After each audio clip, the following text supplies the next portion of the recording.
Before we get started, I'd like to briefly explain energy point chakra spread. The cards on the left are the unconscious inner self. The card in the center is the heart. And the cards on the right are the conscious self. The card on the bottom left is the base of your spine. It's a combination of things from past lives to tragic or cherished childhood memories up to the present. We're always culling and bringing new things into our lives and evolving. That's why I'm calling it sourcings and urgings instead of foundation. The second card up is your pelvic or sacrum. This is awakening or arousing.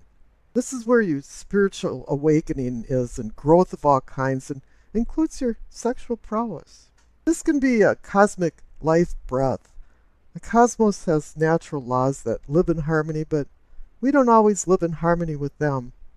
Top left-hand card is the solar plexus, or what I consider sensing and feeling. This is where you get those gut feelings about something when they're right or wrong. This is also a universal life force, contrary to a cosmic life breath. This is where chaos ensues in our lives. The center card is the heart of the matter, or the situation. We're always asking questions. Why did this happen, and what's going to happen next? The heart of the matter must connect with the unconscious and the conscious, so we can leave our shadow self in the dust. Another Jungian reality here. And maybe have more of an understanding of what's happening in our lives. The card on the bottom right is the throat, or what I consider communicating and teachings. It has to do with how we accept the rules of society and how we live our life. Are you living a conservative, orthodox life, or more of a new wave, do what you want kind of life? The second card up is the third eye, or seeing or envisioning. It's more of bringing things from a linear to a three-dimensional perspective. The third eye is our pineal gland in the center of our brain that's activated by light. So this can also be considered enlightenment. The card on the top right is the crown, our knowing and understanding. You can have a lot of knowledge, but if you cannot apply this knowledge wisely, it's not wisdom. In the past, I used to pull a hidden Rider-Waite card as I was doing the readings, but for logistic reasons, I'm going to be pulling all of the cards at once, and then putting these clarification cards alongside each of the main cards as I'm telling the story of the reading. The subtitles will direct you through this so you don't lose track of what's going on and where I'm at and what card I'm reading. And then on the left, I'll be putting a past card, and on the right, I'll be putting a future card, and on with the readings. Hi there, Scorpio. I think you noticed that I'm preempting messages of the angel card reading for an associated rune reading with the tarot spread. I'm just branching out and exploring with new things, and I've had these runes for just years. And they're quite small, so I put them on the back of a miniature Rider-Waite card so you can see it. And after the tarot spread, I'll be doing a rune reading. I'm also considering, instead of the mid-month reading, to start doing a love reading. And if anybody has any comments about what they would like to see on the love reading, I'm certainly open to suggestions. And while you're listening to a tarot reading, think of a yes and no question, because I'm playing a little game with an 8-ball type thing, and at the end of it as well, I'll be giving you an answer to a yes or no question. I know everybody had somewhat of a difficult time, or are having a difficult time getting through, and things definitely are going to look up. I think by now things are looking quite a bit better, but also the planets are in harmony now. Everybody's kind of talking to each other, but the emphasis is on air and fire. And air combusts fire, so it is a harmonious relationship. And let's go on with your reading, because as I'd mentioned, things are looking up for Scorpios. And once again, they are here in this reading. Because the first card right off the bat for the base of your spine is the Nine of Cups, the Wish card. Something is making me say curiosity killed the cat. But everybody forgets the second line to this is that satisfaction brought him back. And this wish card is about happiness and satisfaction. You've achieved some prizes from your hard work. It's kind of like, you're all dressed up now and you actually have places to go and things to do and people to see. And this card could also indicate that you are going to maybe some social events, stepping out of your comfort zone and starting to mingle with people. And maybe now that you've settled down with some peace of mind, inner peace of mind, maybe you're looking for some type of love interest or some more deeper emotional bonds, because way up on the top right you have the Lover's card, and I think all of this is related.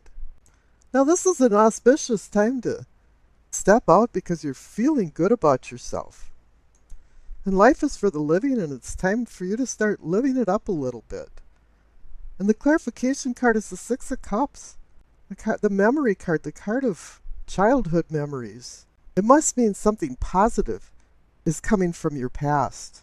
In the month of April, this card showed up over and over again, and people were carrying around old baggage, old emotional baggage, to the point where I thought people needed a claim check just to leave the house. But here I'm seeing the Six of Cups showing up now in me, and it's more like it's a positive thing. You're making a good thing out of something that was bad. Maybe it wasn't even really bad, but your perspective about it was bad. It was shadowed by something, and now that you've made peace, you think, well, maybe this isn't also bad. Maybe it was just me and not everybody else, and maybe now other people around you is coming to terms with things that happened to you jointly. You can't walk around in life and not bury the hatchet. And you shouldn't be walking around with rose-colored glasses either. See it for what it is and move on. And now in the pelvic and the solar plexus for your awakening and arousing, receive the World card. There you are, you're at a completion point. You've gone through the gauntlet of all of the ups and downs of the major arcana cards to come to an end point. You're at the end of a cycle. You've earned, you've learned, and you've changed. And you really got your wings. It's time to move on to new challenges. And the clarification card is the Four of Wands. It's a card about celebration and ceremonies, maybe rites of passage, birthdays, graduations, anniversaries, that type of thing. But it's also about a merriment and a joy to commemorate or honor or give thanks to something. And typically it's about some type of accomplishment. And receiving the World card makes you an honorarium automatically. You're ready to go forward in life. And up in your solar plexus for sensing and feeling, you receive the Two of Swords. You're at a completion point, so now it's time to make some decisions. Two to me means decisions, partnership, balance. But the Two of Swords has a little kink to it. It's about a dual nature of conflicting but equal forces. It's a contradictory burden that's causing confusion because you're not sure what to do next. And it turns into a conundrum that transcends into like denial. And you're wondering, well, am I being deceived or am I deceiving myself? And if I don't make a decision, that's a decision in itself. But it's not that dire in this instance because the clarification card is the Three of Cups, another celebration card. But the Three of Cups indicates a celebration with people. It was a joint accomplishment. A lot of people were on the same page. But there's some storm clouds over the kingdom because in the heart of the matter, you receive the Devil card. And the Two of Swords can indicate some conflicting feelings and even some denial on making decisions. And I think here the Devil card is more about denial. It can be hedonism and some types of addictions. But here it has the feeling that you can get caught in some type of web and tangled up in something. And it's telling you to avoid that because here the clarification card is the Seven of Cups. A card about decisions. Because there's so many things to choose from. Each cup has a prize or a poison. The Devil card is telling you, yeah, there's some that are quite venomous. And you're going to have to be very careful when you make your future decisions. Now down at the bottom right for the throat, you see the Emperor. This is a good card to receive its authority and sovereignty, and you're running your little microcosm as an empire. You've learned how to control your surroundings and your environment. You've made structure and organization for civility within yourself and your outer surroundings. But there's another kink in the graph here too, because the clarification card is the Page of Swords. This guy is the party crasher, the one you hate to see come through the door, and I have seen him over and over again recently. He's the kind of person that when you see, it's just like, oh no, he's here again. He's really smart and clever and has a lot of things going for him, and he brings a lot of ideas into the party. But he's the kind of person that just is always waiting for you to say something wrong and get some dirt on you. He's a spy master. He wants to make you feel relaxed so you talk about things that you normally wouldn't even say to other people. And then he runs and talks about you behind your back because he is swords and air and words. And he's very immature and he doesn't have the emotional control. He's the type of person that just says jaw-dropping things and people just look at him like, did he really say that? Now up in your third eye for enlightenment and seeing, you see the Queen of Pentacles. This is good. You're having some really mature feelings with the Emperor and the Queen of Pentacles there. She's about pragmatism. She's a pragmatist.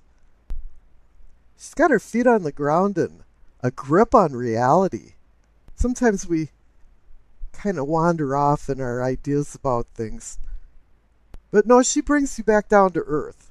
She wants you to think straight and make good decisions. And the clarification card is the Five of Wands. I think there's been some inner struggles because right now you're at the point of making some decisions. You have the Two of Swords and the Seven of Cups urging you to make some. And if you don't make a decision, that's a decision too. But then again, there's some outer conflicts going on. Like if I make this decision, this won't benefit this person. I think you're trying to make the decisions for a win-win situation for everybody. And sometimes, one size doesn't fit all. Now up above in the crown for your knowing and understanding, you see the Queen of Cups. I don't know, this is probably the third or fourth time for a Scorpio reading that the Queen of Cups shows up because she's personifying you. You're in Scorpio land now. All of a sudden you have this man or woman that's either you or in your life that's supporting you. And I mean really supporting you. Somebody's standing behind you, or else now you're standing behind your own beliefs. And you're feeling good about it. You're feeling good about your past with the Nine of Cups and the Six of Cups. You're feeling good about your spiritual self and spiritual person and awareness. Even the Two of Swords has the Three of Cups celebrating, saying, yeah, you can make the right decisions. And on your unconscious side, you have some extremely strong court cards. And the Queen of Cups is about intuition and using your intuition to manifest more deeper emotions in your life, deeper bonds, more harmonious relationships. And the clarification card is reinforcing this because you received the Lover's card. You're looking for emotional stability, but you're at the point right now that you could be at a precipice with the devil. You don't make the right choices.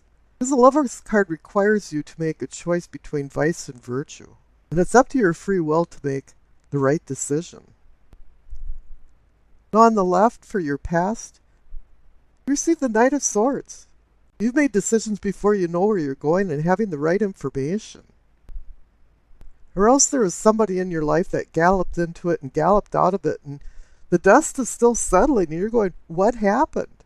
There was some type of atmosphere of rash decisions, not well thought through decisions. And I think this whole spread is telling you to make some good decisions now. The clarification card is saying that there's been some consequences ramifications from the decisions you've made because you received the Nine of Swords. The card is sorrow and anxiety, something that's keeping you up at night. And it's bothering you, whatever happened. I don't know if there was some guilt or remorse involved about it, or maybe it was just something that happened that didn't work out right. And you're feeling despondent. But everything looks up in the future because on the right there you received the Chariot. He's about moving forward. It's about motion. But it's also about duality and taking control of your life and having self-control over lack of control. Because the Chariot's all about discipline and strength of willpower. The Hanson Roberts card's got it right. They put a yin and yang symbol on the front of his chariot. Because this is about you either being a Dr. Jekyll or a Mr. Hyde. And you're supposed to be the good guy when you're making decisions. And the clarification card is the Sun. It's saying, yeah, a new day is dawning for you, and you receive the World card too, so a new day is dawning. You're popping out of a cycle and you're going into new things. The Sun card is like a purification. All of a sudden there's like a misty fog that's dissipating and you're starting to understand things more, and this is playing off the Chariot card for you to move forward successfully. And I wish you acceptance, peace, and happiness.